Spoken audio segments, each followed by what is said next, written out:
Agora sim.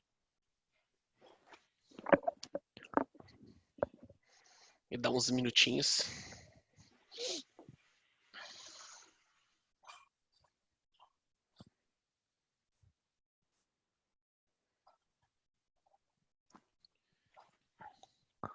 Aqui do lado aparece só quem tá online mesmo. É só nós 6, né? Não, já tem entrando participantes também. Onde você tá vendo isso? Na parte de baixo aqui, Zupo, onde o chat que você vai olhar também. Ah, sim. 49. Então, Ah, perfeito.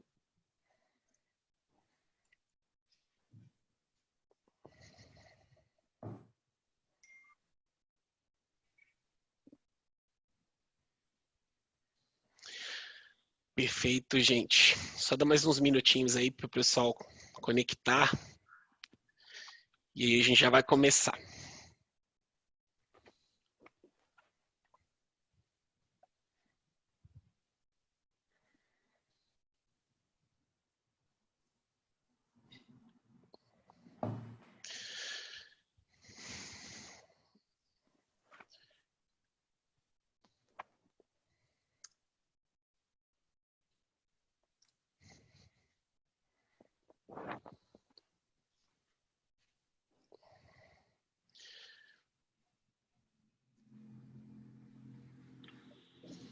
E tudo.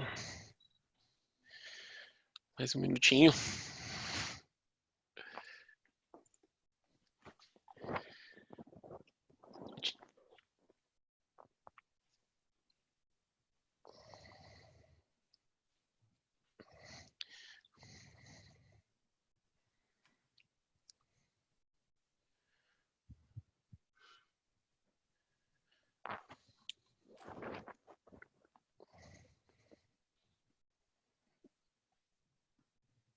Vamos lá?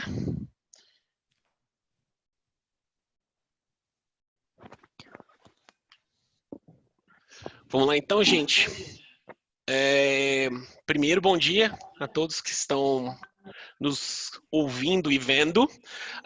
Primeiramente, gostaria de agradecer a presença do Alexandre e da doutora Eliane pela oportunidade e pela voz e por compartilhar muito do que tem feito, né, nesse momento. Queria agradecer também a Erika Moraes e o Thiago Zupo pela parceria. O Thiago vai participar aqui também com a gente no back do chat, né, Thiago? Isso, bom dia. Para quem não me conhece, meu nome é Alexandre Mendonça, eu sou team leader responsável pela área de finanças aqui em Belo Horizonte. Eu tenho quase 5 anos de Robert Half. E a gente está passando, né, todo mundo está passando por um momento sem precedentes, que tem sido um grande desafio para as empresas e para todo mundo nesse mercado. E lidar com a imprevisibilidade, os impactos na estrutura, enxergar oportunidades, tem sido pontos relevantes para todas as empresas e profissionais para tentar entender o cenário atual e projetar um mercado para frente, né? Como será esse novo normal pós-corona.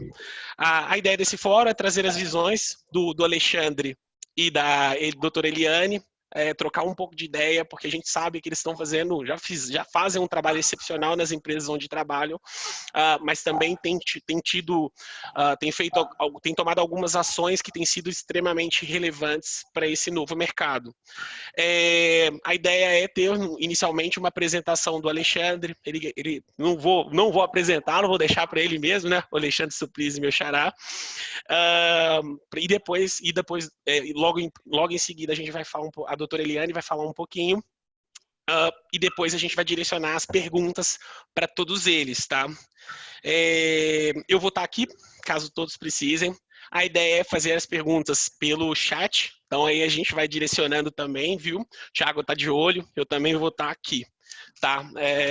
Alguma dúvida, qualquer coisa, só chamar no chat, tá bom? Eu vou deixar a palavra com o Alexandre aí, para ele se apresentar e contar um pouquinho do que tem feito. Beleza, Alexandre? Tá com você a bola. Ok. Antes de mais nada, muito obrigado, Alexandre, meu xará, né? E Obrigado a todos aí pelo tempo que estão despendendo aqui. Eu ouvi um pouco do compartilhamento das nossas atividades aqui. Bom, meu nome é Alexandre Surprise, eu atuo há 20 anos, por volta de 20 anos no mercado de automação e de energia, tá vendendo sempre ativos para esses mercados, e eu estou há 3 anos aqui na gestão da empresa Nansen, fazendo uma transição de uma empresa antiga, familiar, para uma gestão de uma empresa multinacional, né? Falando um pouquinho aqui da história que a gente está vivendo, né? A gente vinha de uma expectativa de crescimento de mercado muito grande, muitos investimentos foram feitos aqui na empresa nesses últimos 3 anos, treinamento, nós temos pessoas novas para cá, e estamos atuando a nível de América Latina. E dentro dos 3 tópicos que a gente deveria discutir aqui hoje, né? A questão de risco e como lidar com essa imprevisibilidade. Eu comento com todos aí que eu tenho conversado nesses últimos dias, nessas últimas semanas, que a forma de lidar com essa imprevisibilidade está muito ligada à preparação de cada empresa, né? Então, assim, trabalhar com a preparação anterior a isso te mostra que ações você deve tomar e qual o resultado que isso vai ter. Então, eu dando exemplo aqui da Nansen, o que nós fizemos, né? Avaliando aí os últimos 3 meses ocorrido pelo mundo. A Nansen aqui, ela tem uma certa sorte e talvez uma questão, um diferencial entre outras empresas. Ela pertence a um grupo chinês.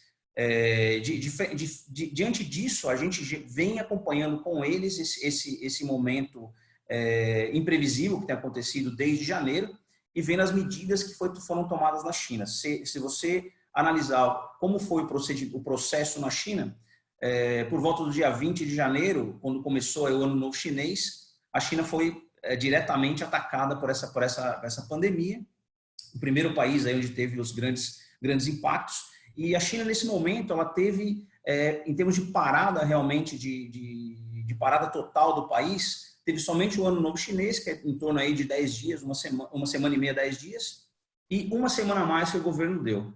A partir disso, o governo na China implantou várias metodologias para que as empresas voltassem a trabalhar.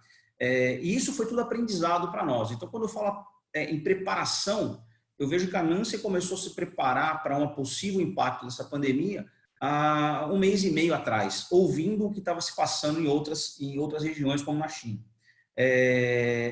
Então, assim, coisa muito importante que eu vejo que as empresas devem levar em consideração: aprender com erros e acertos de outras empresas e outras economias no mundo. Se você vê os resultados de Itália e Espanha, pensar o que houve de errado. A gente viu claramente que decisões tardias tomadas em países ou empresas causam impactos em economia e resultados empresariais que praticamente, não vou falar irreversíveis, mas que levam tempos para ser retomados. Se você vê a questão dos Estados Unidos, os Estados Unidos teve muito tempo para se preparar e acabou-se realmente tendo impactos maiores aí no mundo. É o país hoje que tem mais casos de Covid no mundo, né? Você vê claramente alguns países que tomaram a decisão de fechar fronteiras tiveram resultados distintos. Então, a preparação para isso dita como que vai ser o seu resultado futuro. O que a gente fez aqui na Nansen com isso? A gente, trabalhando muito conjunto com a nossa headquarter na China, a gente pegou muitas informações de como deveriam ser os trabalhos. Então, coisas que nós nos preparamos. Realmente, todo o pessoal nosso de escritório, pessoal que trabalha, que tem possibilidade de fazer um home office, acabaram realmente cedemos ele para fazer home office. Então, hoje 80% do nosso escritório foi colocado em home office. A gente adotou medidas como medir a temperatura dos funcionários na entrada do dia de trabalho, para monitorar se tem algum caso, alguma anormalidade na saúde dessa pessoa. Então, há quase um mês, há quase 3, 4 semanas atrás, a gente começou fazendo essa medida de temperatura. A China tem nos auxiliado na importação de máscaras. A gente tem recebido aqui na Nansen de 10 a 20 mil máscaras por mês para os nossos funcionários, para continuarmos operando. Então, todos os funcionários dentro da empresa, eles utilizam máscaras de proteção, máscaras para proteção individual. Isso a gente tem ouvido muito essa semana, a volta do uso da utilização de máscaras. Então, você viu que no passado, a ideia de não utilizar máscaras acabou caindo por terra. E chegou à conclusão que o uso de máscaras pode não proteger a si próprio, mas proteger as pessoas que estão próximas de você. Então, dessa forma, a gente tomou essa medida aos 20 dias atrás, as pessoas estão realmente trabalhando dentro da empresa no uso de máscaras. Muitas outras coisas fizemos, como distribuir um álcool gel dentro da empresa, as pessoas estão realmente mantendo suas mãos limpas. O layout das fábricas foram alterados, a gente acabou fazendo, a gente acabou mudando os turnos da fábrica. Então, a fábrica hoje ela opera em 3 turnos de forma a manter as pessoas de uma distância maior de 2 metros. E o layout foi todo adaptado para que esse distanciamento social acontecesse mesmo dentro de uma fábrica. E outras alterações, como, por exemplo, o restaurante foi totalmente remodelado de forma a evitar a contaminação, né? E todo o nosso grupo de risco, principalmente isso, o grupo de risco foi colocado de férias imediatamente. 3 semanas atrás, eles deixaram de vir à empresa e estão todos de férias coletivas. Tá? Essas foram os grandes fatores que estamos fazendo para gerir esses riscos. Em termos das operações da empresa e do mercado, o que a gente tem feito nessa gestão de risco? As operações foram impactadas drasticamente, a gente teve uma redução na casa de 30% na capacidade produtiva da empresa. Tá? Isso foi comunicado a nossos clientes imediatamente após essas mudanças feitas. E continuamos monitorando totalmente o andamento das nossas operações de forma diária. Temos videoconferência, além de clientes, também com nossos fornecedores, de forma a entender como estão as operações deles, para manter o mínimo operacional na nossa empresa. E também temos um grupo de crise para análise de mercado. Então, assim, conhecemos muito bem as ações de nossos clientes fornecedores para entender e nos prepararmos como vai ser o pós-crise, como que se comportará o mercado no pós-crise. Então, a gente desde já, estamos entendendo como nossos clientes estão se portando, como nossos fornecedores estão se portando, de forma a entender como será um futuro aí, daqui a alguns meses, quando essa crise ela reduzir. Alguns impactos também que eu queria compartilhar com você na estrutura organizacional, né? A gente vê que essa crise ela acelera um processo de digitalização nas empresas e dá oportunidade para aquelas tecnologias que estavam se iniciando, estavam em processo de expansão, elas vão ter agora um processo de expansão muito mais rápido do que estava sendo no passado. Então, soluções de aumento de produtividade têm sido muito bem estudadas. Compras online é algo que está em alta nesse momento. Toda a parte de comunicação estressada ao máximo. Videoconferências para todas as empresas é necessário e os trabalhos remotos. Então, o que a gente vê hoje para a questão da estrutura organizacional, os impactos em contratações e as nossas estruturas, a gente vê que as empresas elas vão entender que as funções das pessoas serão mudadas. Então, se a gente analisar hoje como funciona o mercado, as lojas físicas hoje em dia, se você pensar no momento atual, elas são praticamente todas fechadas. Você vê que o mercado de varejo teve quedas aí na casa de 50% a 80% na queda de consumo. Então, as empresas estão se adaptando em questão de comercialização online para manter as operações vivas. Os serviços de delivery estão sendo criados para todas as empresas. Você vê que no momento de Páscoa, onde grandes marcas, grandes fornecedores de chocolate no mercado, que atuavam com lojas próprias, tiveram que atuar via delivery, porque as lojas realmente estão fechadas. Então, os estoques estão em alta, então estão tendo que se reinventar na forma de venda desses produtos. Então, o serviço de delivery está sendo criado em empresas que nunca pensaram nisso. O trabalho em home office, como que a gente tem visto aqui dentro?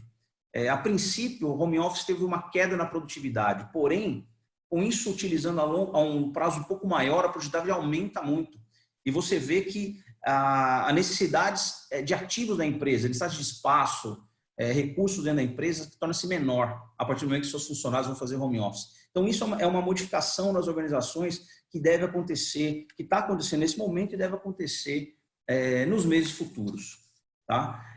No caso de contratações novas, é um impacto grande para nós aqui. A gente tem demandas para novas posições da empresa, para novas contratações, porém esse processo é mais lento nesse momento. A gente pensa muito bem como que nós vamos fazer a integração de uma pessoa nova, como que vamos fazer o treinamento de uma pessoa nova nesse momento conturbado. Então, as contratações de verdade elas têm sido de forma mais lenta até a empresa assim, entender como vai fazer esse projeto de integração dessa pessoa no grupo dentro da companhia.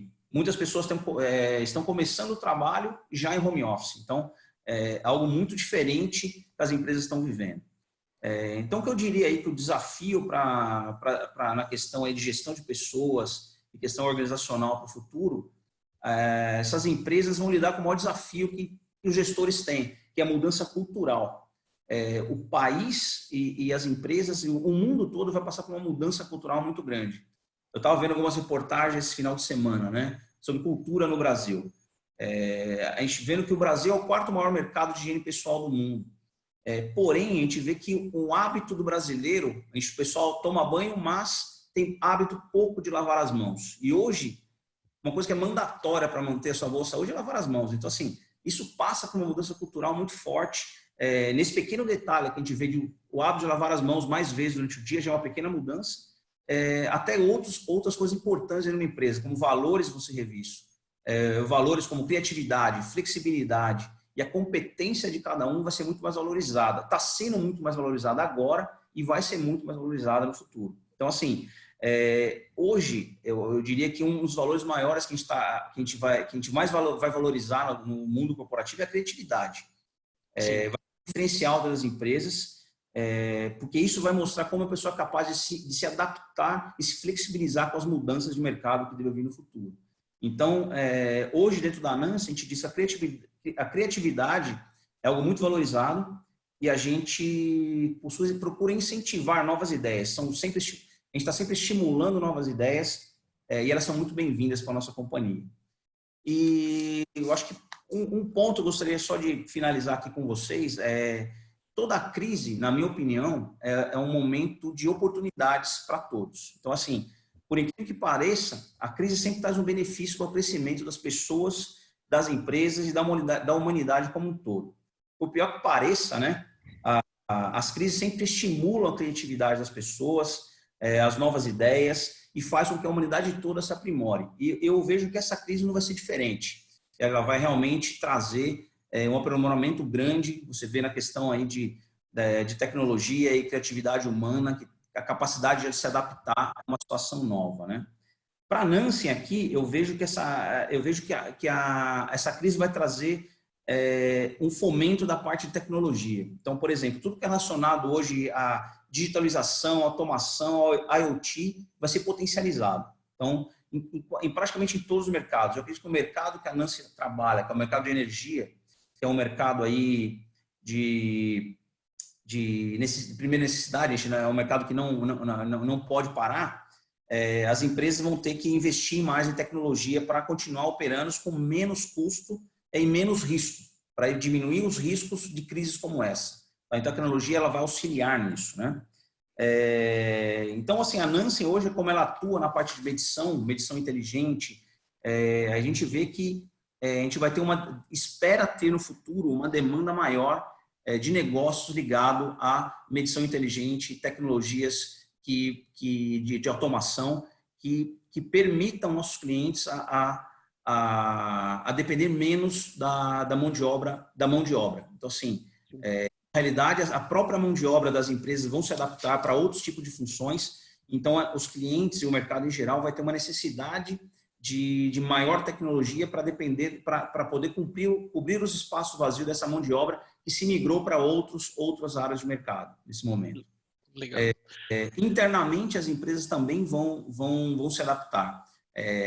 Nós próprios, com essa crise, a gente sentiu a deficiência para se colocar todas as pessoas em home office. Você tem que ter realmente infraestrutura maior para se colocar isso. Então, assim, os investimentos em tecnologia, tanto dentro das empresas, também serão fomentados.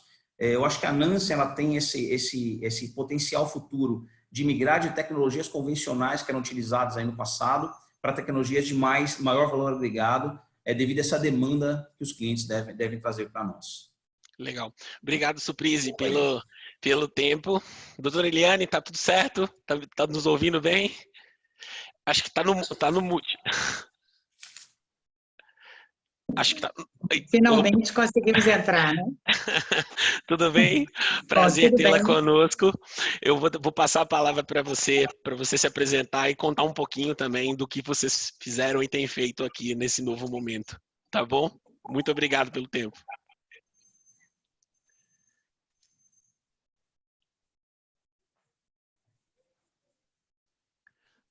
Acho que travou um pouquinho Tem um problema de conexão.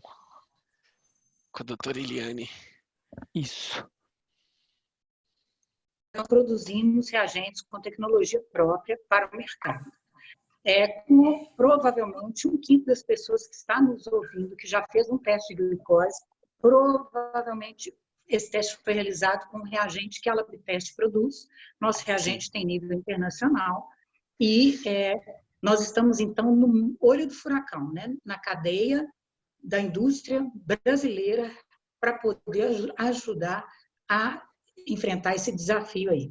Nós estamos no cerne da força-tarefa, porque muitos dos pacientes não é somente o teste específico para a COVID, então nós já temos um teste que está registrado, temos outro em vias de registro, são os dois testes, o teste, um é o PCR, que detecta precocemente a infecção, e o outro é o teste sorológico, que ainda está chegando ao país, que a gente tem pouco conhecimento com ambos os testes, a gente tem muito a aprender, não só a gente, o mundo inteiro, mas a gente também provê testes que são usados para monitorar os pacientes. Então, o paciente que é internado, ele começa a ter uma série de alterações metabólicas e de outros órgãos, e que nós provemos exames que ajudam a avaliar e acompanhar esses pacientes. Então, é interessante porque a gente tem duas coisas. Primeiro, a gente não pode parar, a gente tem que continuar suprindo o mercado com esses exames básicos. Eu acho que para todo mundo houve uma queda de demanda, né, em tudo. No nosso caso também, naqueles exames que todo mundo pode adiar para fazer depois, né? Hoje você não vai ver a pessoa ávida para ver como é que está o nível de colesterol dela, né? Ela vai deixar para fazer isso depois. Por outro lado, a gente tem que manter o suprimento dos exames básicos que são importantes para o acompanhamento, não só dos doentes com Covid, mas de outros doentes que necessitam de atenção médica, seja ambulatorialmente, seja no hospital. Então, posto isso, a primeira coisa que a gente entendeu é que a gente precisava garantir que a gente continuaria funcionando e fornecendo nossos produtos para o mercado, no mesmo ritmo que a gente fornecia antes, de forma a atender a sua demanda. Então, a primeira coisa que a gente fez foi uma avaliação de toda a situação, um comitê de crise, que ele tem duas vertentes, um comitê que trata da segurança e um comitê que trata do nosso planejamento estratégico e orçamento, e a gente mudou nosso planejamento estratégico porque a gente vai fazer agora, nesse momento. Então, a gente tem um planejamento estratégico para o momento, para o atendimento do que está sendo necessário de forma mais em curto espaço de tempo, e colocando o nosso planejamento de longo prazo também em perspectiva, porque, passada a crise, eu acredito que haja uma tendência em algumas áreas em você ter uma demanda aumentada que ela está hoje reprimindo. A área de saúde tende a ser uma dessas áreas.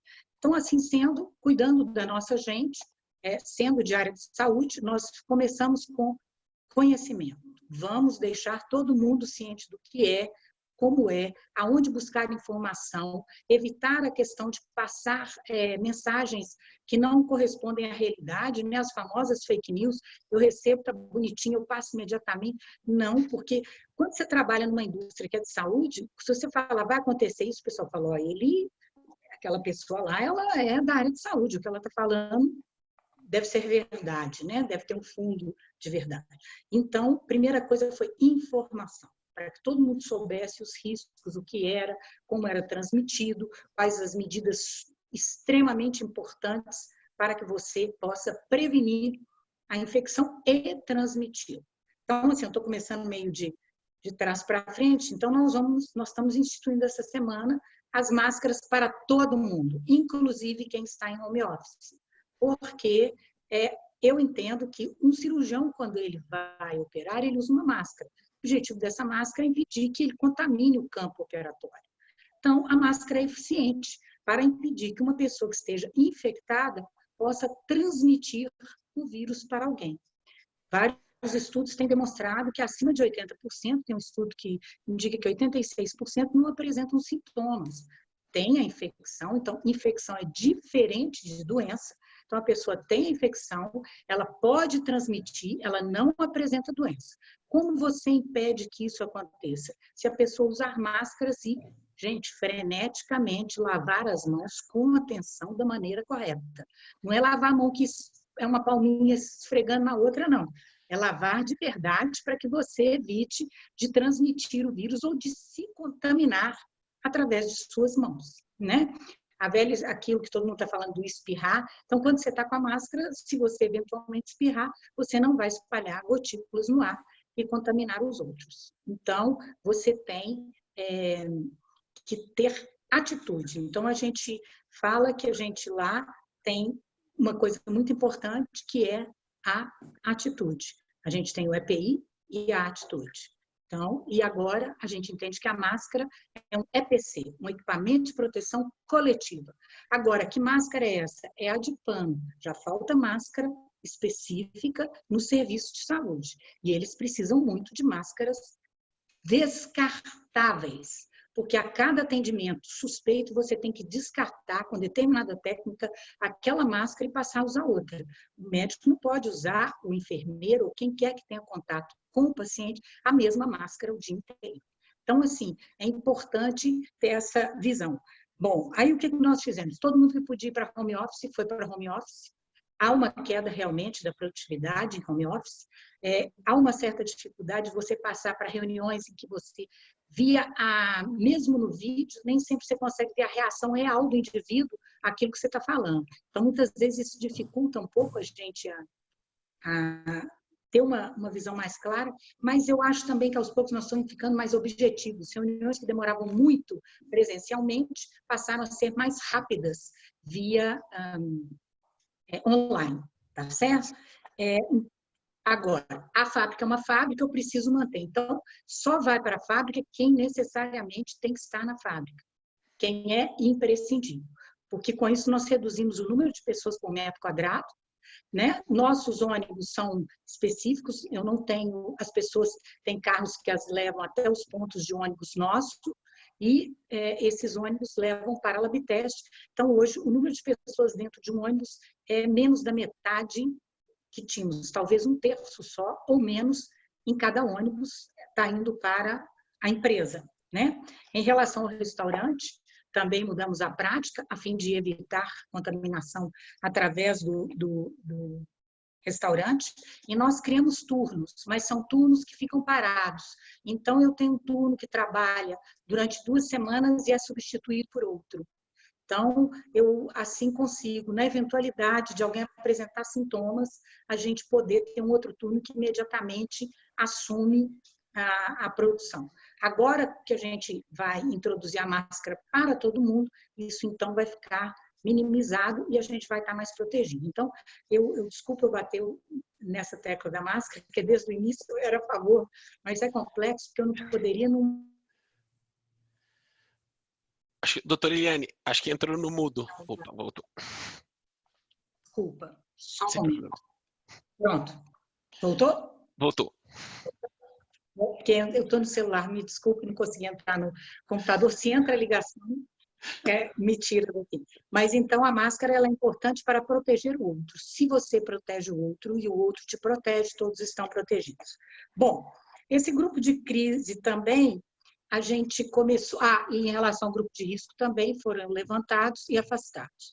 Em relação ao grupo de crise, nós temos um problema que foi imediatamente levantar nossos estoques. Nós temos material acabado, temos matéria-prima e temos semi-acabado e temos matéria-prima que está em trânsito, que já foi comprada ou está parada em algum aeroporto esperando ou está em trânsito. E isso hoje é um problema grave na nossa área, que é obter matéria-prima nova, porque a malha aérea ela está muito complicada e está muito difícil de fazer esse transporte de matéria-prima.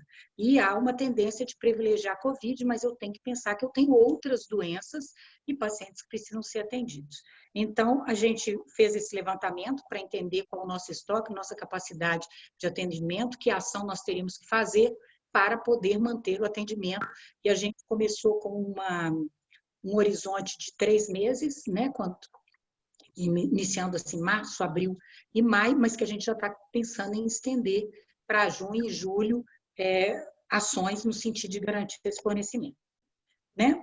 A gente tem uma questão de educação continuada com os nossos usuários. Então, isso tem sido um desafio, através de redes sociais, a gente poder manter essa comunicação.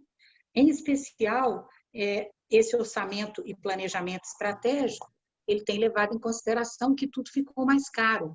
Então, hoje, o custo do meu produto subiu muito. Só pelo frete ele já subiria. E como nós temos essa escassez de disponibilidade, acaba que você paga mais caro pelo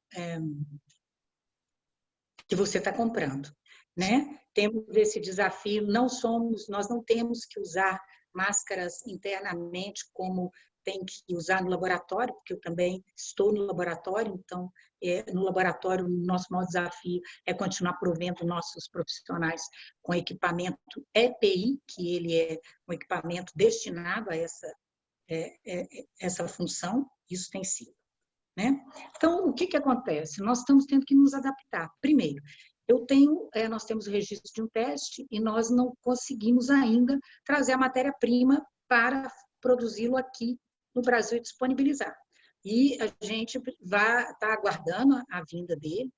E hoje o que está acontecendo aí como indústria específica da área de saúde, a gente está enxergando quanto nós somos reféns, né, de um único fornecedor. Então, nós temos um país no mundo que está sendo o celeiro onde os produtos relacionados à saúde são produzidos em larga escala, mesmo quando a empresa é de outra nacionalidade, ela optou por fazer sua produção na China e a gente agora está vendo a dificuldade para conseguir comprar esses insumos, produtos, para nos atender.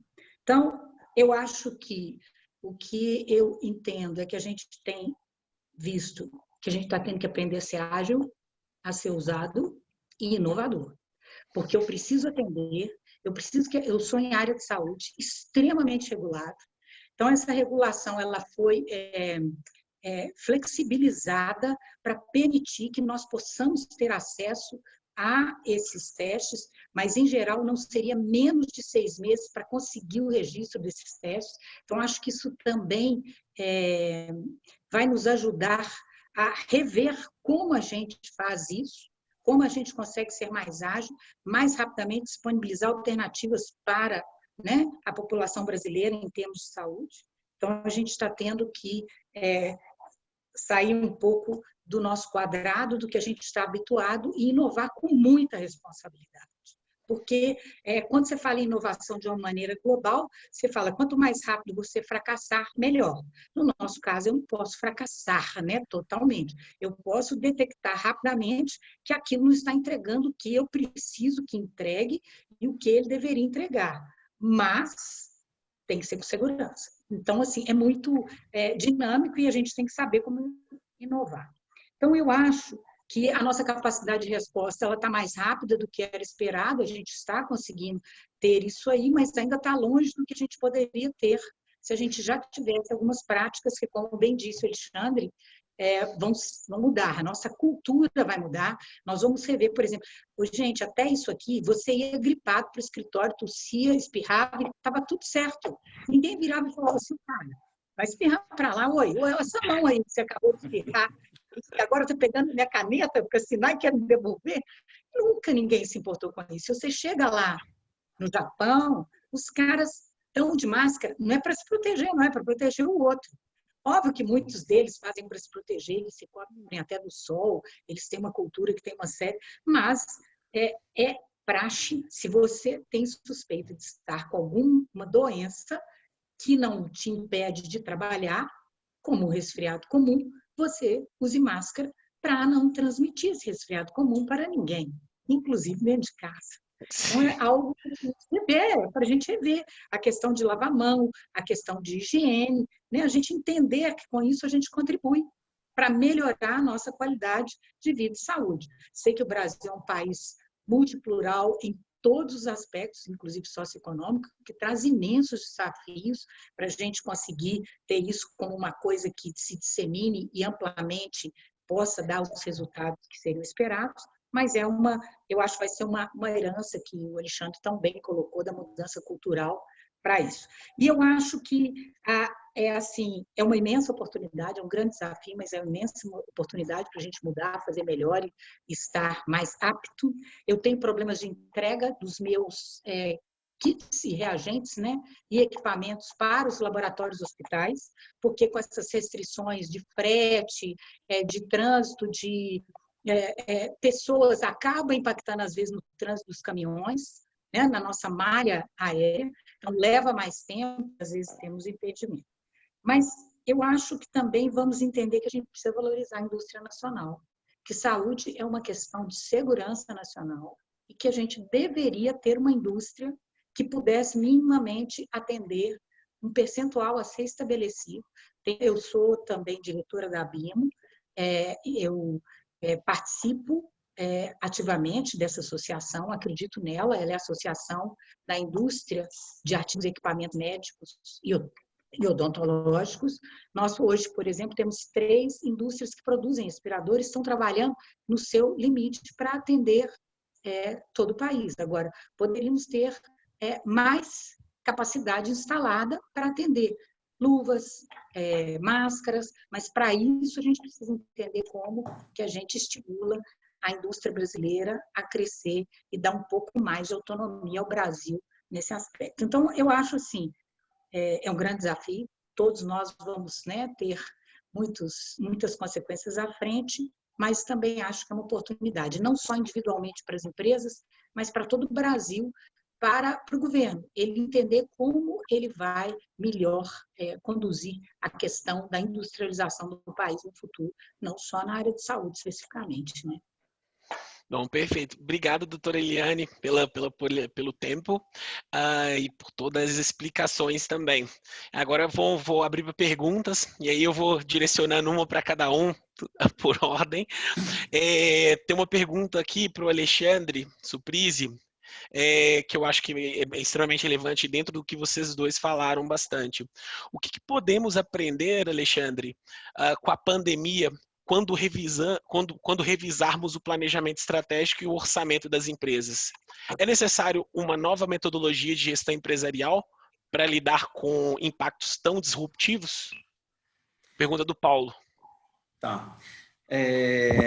Bom, Paulo, na minha visão, né, eu acho que quando estiver revisando o planejamento estratégico da empresa, como nós estamos fazendo aqui algumas coisas nesse sentido, a gente está acompanhando exatamente o que acontece em outras economias do mundo. Então, assim, eu acho que nós aqui no Brasil vamos ter uma oportunidade diferente de outros lugares.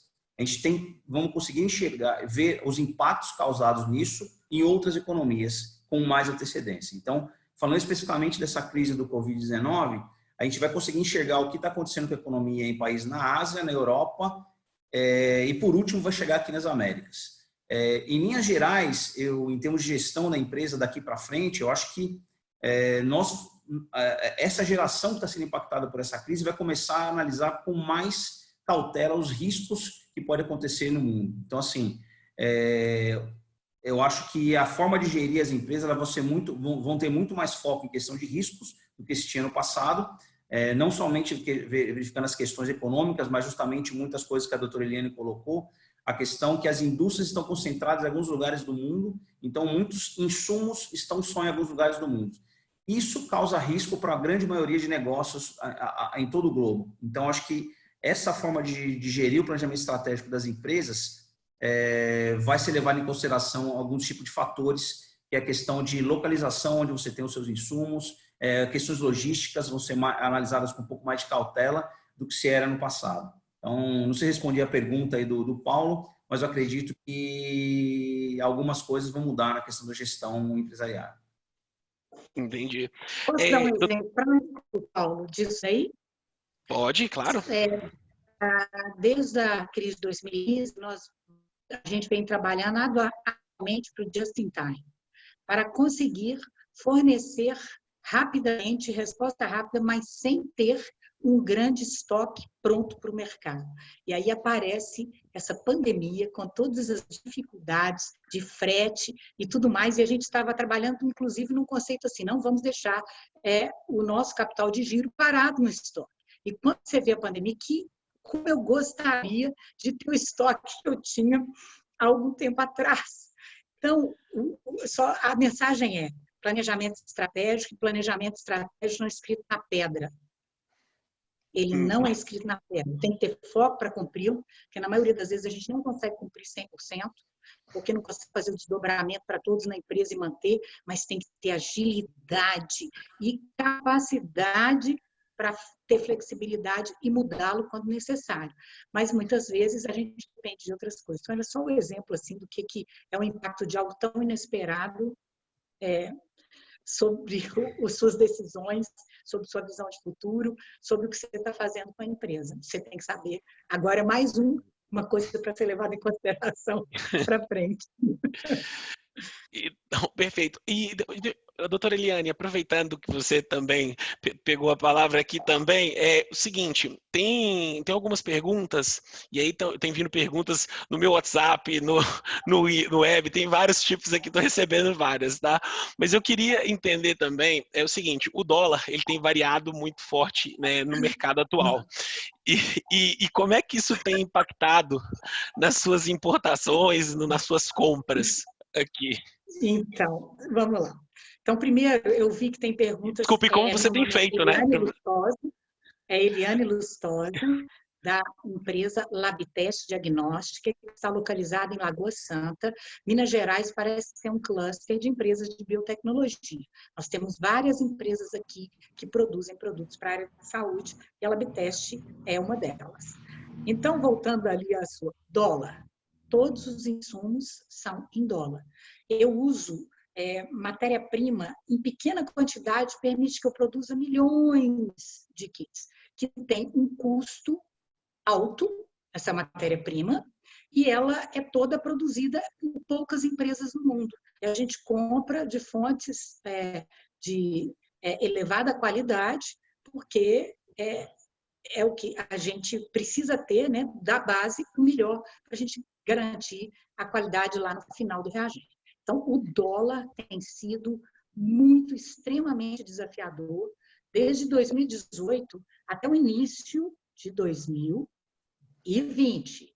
O dólar já tinha aumentado 46%. Então, imagina agora, e acho que, se não me engano, lá ele estava 4,10, 4,12, aí você soma agora onde que o dólar está, esse é outro imenso desafio que a gente tem a vencer aí, em termos de custos, né? Perfeito. E imagino. E aí eu tenho essas perguntas, elas estão vindo muito do pessoal. Aí, Surprise, eles estão colocando algo do seu segmento também, uma coisa que eu acho que pode ser um novo passo para frente. Referente à leitura automatizada da energia elétrica dos consumidores através dos medidores inteligentes. Você vê essa realidade em grande escala para os próximos anos? A gente já via isso acontecendo aqui, o Alexandre. Isso já estava acontecendo no mercado desde o ano passado, muitas preparações dos clientes para isso acontecer nos próximos anos aqui no Brasil. A América Latina já é uma realidade até um pouco mais avançada do que no Brasil, essa medição de energia de forma automatizada. A pergunta que fica no ar aí para o futuro, após essa crise, é se as empresas terão caixa suficiente para manter esses investimentos. O plano existe, o plano é uma realidade, existem muitos projetos pilotos já em andamento, e os contratos de grande escala devem acontecer. A pergunta que fica no ar é a questão de caixa, se as empresas terão caixa realmente para manter esses investimentos. Acho que a tecnologia é necessária, tem vantagens, traz benefícios, tem que realmente ver a questão de investimentos nisso. Legal, obrigado. Mais uma para a doutora Eliane. Doutora Eliane, você acredita que as empresas passarão a reestruturar suas organizações em função da redução do consumo ou por questões estratégicas para maximizar os resultados do negócio? Então, já há algum tempo antes disso, porque a gente passou por várias fases desde a crise de 2015, uma primeira foi a gente se tornar novamente assim, sólido em termos econômicos financeiros, avaliação de futuro e investimento em infraestrutura para que a gente possa ter um crescimento com retorno do aquecimento da economia. Então, dentro disso, eu não acredito em economia. Eu acredito em não desperdício. Eu acho que a economia pela economia, ela acaba te deixando mais capital, mas ela te põe em risco também. Então, eu acho que é um não desperdício de qualquer coisa.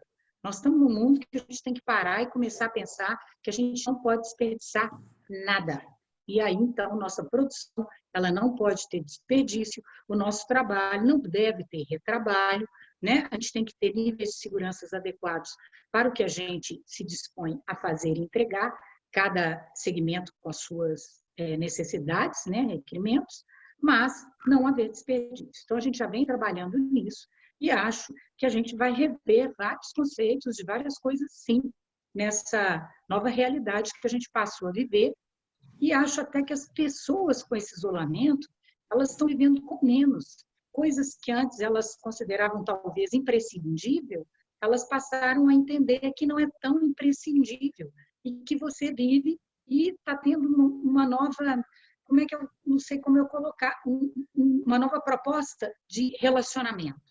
Então, muito mais próximo intrafamiliarmente, porque eu acho que as pessoas com a loucura do dia a dia, elas se distanciam, então não tem oportunidade de conviver mais tempo, e mais distante na empresa, na medida em que a gente faz home office.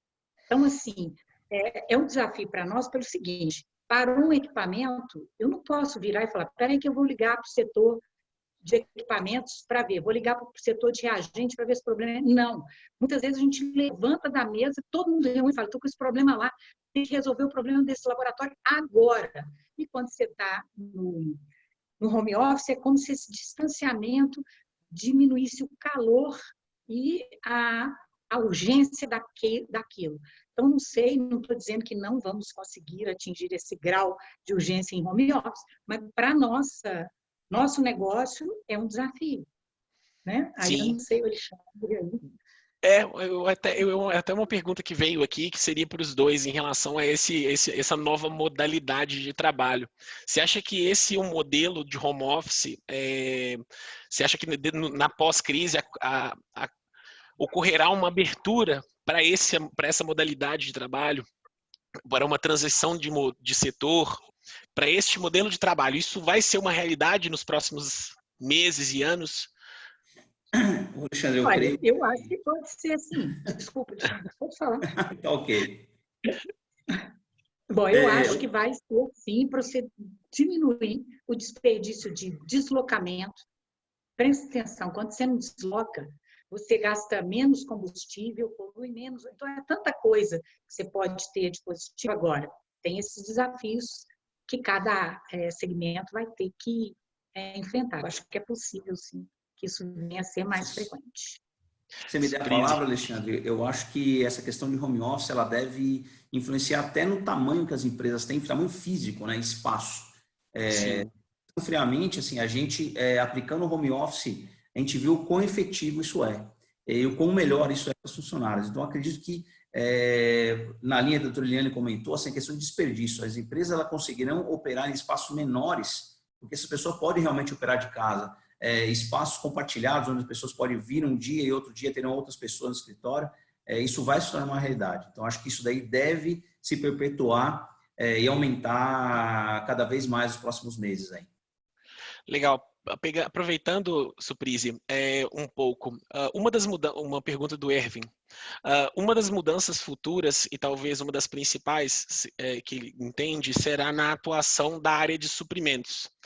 Quais as mudanças estão sendo planejadas nessa área pela Nansen? E aí eu vou até estender para a doutora Eliane também, a área de suprimentos, logística, a cadeia de supply chain mesmo. Sim.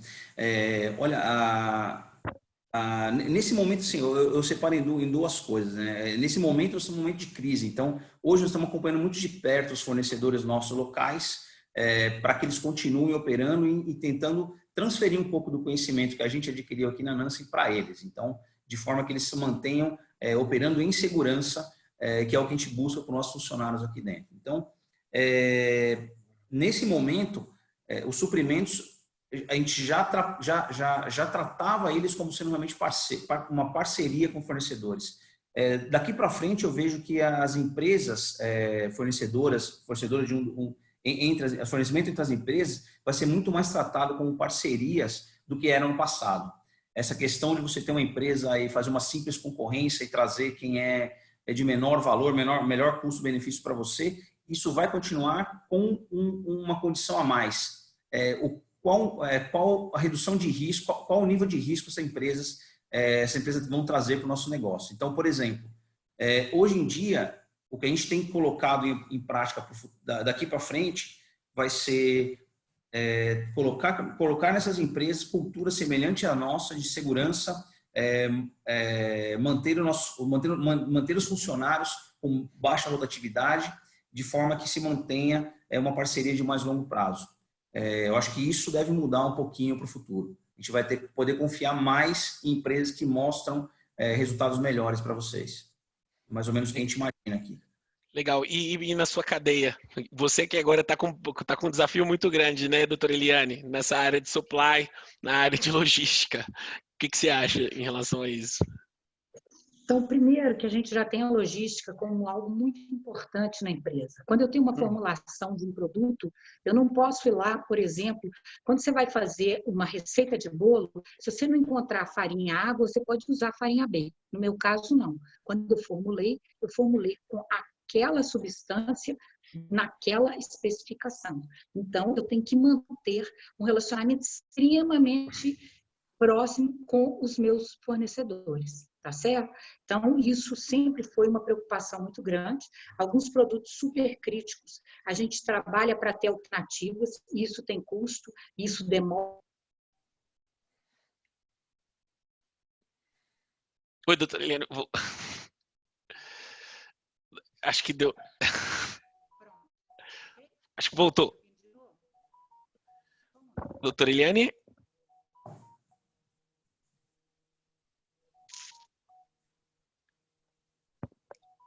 Doutora Eliane, acho que travou um pouquinho. Opa. Pronto. Oi, Desculpa. voltou. Não, problema nenhum. Tá, então, na verdade... Oi? Posso continuar falando? Pode sim, voltou. Então, nós temos essa questão, vou tentar ser mais breve, de que é muito importante para nós a parceria com os nossos fornecedores. A gente já tem, na gestão de risco, isso já está incluído. O fato de acontecer alguma coisa e eu não conseguir receber uma matéria-prima, agora nós vamos avaliar o quanto que a pandemia vai ser um fator para a gente, né, ter isso lá em visão. Talvez se a gente tivesse vivido isso no passado, no momento em que apareceu as notícias em Wuhan, que havia a possibilidade de ter isso, a gente já poderia ter acionado o sinal vermelho e já ter começado a fazer um planejamento para uma possibilidade dessa, tá certo? E a gente, em termos de logística, é a questão de manter a entrega, né, do que a gente tem de produção. Tá, perfeito. Gente, eu vou escolher vai ter uma última pergunta aqui e houveram várias perguntas e eu vou compilar as que a gente não respondeu ainda para depois mandar um e-mail para vocês. Mas eu acho que vale a pena essa aqui, considerando as perspectivas que vocês desenharam em relação à realidade do coronavírus e a realidade já comprovada de que possíveis pandemias podem surgir de tempos em tempos e de que ter que se criar uma economia de guerra para fazer frente à recessão que se desenha e à falta de equipamentos médicos. Ela pergunta, como vocês enxergam que a indústria em que vocês atuam podem contribuir com essa nova realidade? Posso falar, Alexandre? Pode. Eu acho que a Nansen, da mesma forma que a empresa da doutora Eliane, ela pode contribuir muito na questão logística. Logística e desenvolvimento de alguns fornecedores locais para eventuais crises como essa. Eu acho que esse foi um aprendizado e eu acho que as indústrias locais podem trabalhar um pouco, desenvolver parte da sua produção é realmente feito com fornecimentos locais, de forma que a gente necessite não de 100% de questões externas ao país. Isso acho que é o maior impacto que a gente viveu nesse momento, principalmente na área médica, que está sofrendo. Eu acho que as empresas poderiam estar preparadas para produzir insumos, equipamentos médicos no caso de crises como essa. Eu acho que empresas como a Nansen têm potencial para desenvolver coisas até como respiradores. Obviamente não estávamos preparados para isso, mas as empresas poderiam se estruturar para, pelo menos para um caso de emergência, de guerra como essa, que a gente tenha condições de produzir insumos e equipamentos locais para suprir uma parte da nossa necessidade aqui. Legal. Doutora Eliane? Então, no nosso caso, eu acho que é uma coisa que a gente precisa investir e que é ter desenvolvimento no país. Então, nós temos, nossa empresa é a Labtest Reagentes, a Audilab Equipamentos, a gente chegou a ter uma montagem de equipamentos aqui no Brasil, que era o início da fabricação, mas com a crise, a falta de disponibilidade de crédito, nós tivemos que colocar no stand-by, e nós temos uma empresa só de pesquisa e desenvolvimento. Então, precisa haver mais investimento e apoio para que a gente possa fazer. Então, nesse momento, por exemplo, nós vamos disponibilizar os testes para fazer a pesquisa de anticorpos para o COVID, mas a gente precisa muito ter acesso a painéis de soro, que você tem pacientes que estejam negativos e se tornam positivos, e isso existe disponível. O custo hoje desse painel, ele é assim elevadíssimo e difícil de ter acesso. Então, a gente precisaria de ter realmente, assim, é uma coisa global, não adianta somente nós, né? O Alexandre lá, né? Assim, a Labtest e outras indústrias, quererem, a gente precisa de apoio, precisa de ter um ambiente que favoreça, né, o nosso crescimento e a nossa capacidade de produzir e prover o Brasil como que a gente pode prover, né? Legal. Em escala de campo. Alexandre, queria agradecer vocês dois pela oportunidade, pelo bate-papo, por todas as explicações, por todos os questionamentos do pessoal. Foi muito rico para a gente. E eu queria dar para você, doutora Eliane, primeiro, e depois para o Suprise, a palavra para vocês deixarem alguma mensagem que vocês achem interessante para o pessoal. Bom, assim, é um desafio. Acho que a gente tem que manter a nossa crença na nossa capacidade de ser vitorioso nesse desafio. Temos muitos problemas, muitas coisas que precisamos enfrentar. Acho que um dia atrás do outro a gente enfrenta com criatividade, com entusiasmo, com perseverança, né? A gente precisa ser resiliente e acredito que vai trazer uma nova perspectiva para todos nós, na forma de trabalhar, na forma como o governo vai encarar a indústria brasileira, né? Nossos serviços, para que a gente possa, no futuro, ser mais ágeis e aptos a responder a qualquer demanda dessa natureza inesperada, e mesmo dia a dia. Porque, gente, o próprio brasileiro não acredita na indústria brasileira, então a gente está precisando rever e ver que nós somos o celeiro do mundo, né? Nós provemos alimento para todo mundo. Nós temos capacidade de ser também uma nação que tem tecnologia em área de saúde e outras áreas correlatas de infraestrutura, como o caso lá da Nansen, e que são fundamentais para o país ter autonomia e crescer, né? Legal, obrigado. Suprise? Bom, Alexandre, e a todos aí, né? Eu acho que antes de mais nada a gente precisa acreditar que essa crise vai fazer a gente pessoas e um país melhor. A gente vai aprender a se adaptar e vai ter conhecimentos maiores em outras áreas. Eu acho que cada brasileiro tem um desafio grande, primeiro de se proteger e proteger as outras pessoas que estão ao seu redor, e acreditar que a gente vai sair dessa fortalecido. A gente tem toda a chance do mundo de aprender com acertos e erros de outros países, de outras empresas, de outras pessoas, e tornar as nossas decisões mais corretas possíveis. Então, acho que o brasileiro tem que ter esse poder de entender o que está acontecendo no mundo, tomar as decisões certas para superar isso de forma exemplar no mundo. Eu acho que a gente vai ter sucesso, sim. Não vamos passar por problemas gravíssimos como Itália e Espanha, Vamos sofrer muito, mas temos tudo para superar isso daqui. Perfeito. Alexandre, mais uma vez, obrigado a todos que participaram. Obrigado, Thiago. Obrigado, Alexandre. Esse webinar foi gravado, então vai estar lá no site da Robert Half. As perguntas e respostas que a gente talvez não tenhamos respondido, eu vou compilar e vou responder também.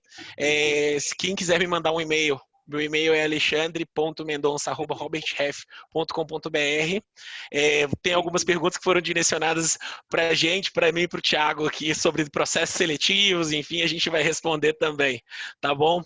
Foi um prazer falar com todos, estouramos o tempo de meio-dia e contem sempre com a gente aqui também, tá bom? Obrigado, pessoal.